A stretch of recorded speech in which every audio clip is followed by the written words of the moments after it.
jurnalist nə üçün işləyir? Hava ilə su ilə yaşamırıq ki. Biz bitki deyilik ki, fotosintezlə yaşayır.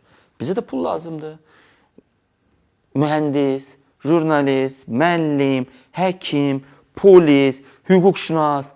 Bunlar bu məsələyi nə üçün icra edir? Müəyyən miqdarda pul qarşılığında pulunu qazansın.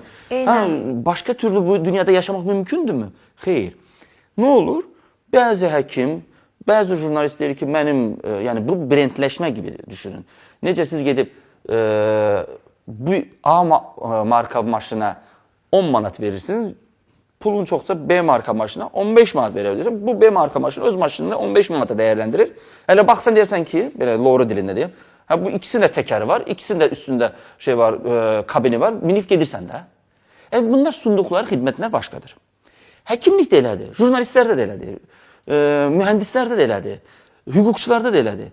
Deyir ki, mənim xidmətim, mənim təcrübəmə görə, elədiyim işə görə mən bu qədər dəyərləndirirəm.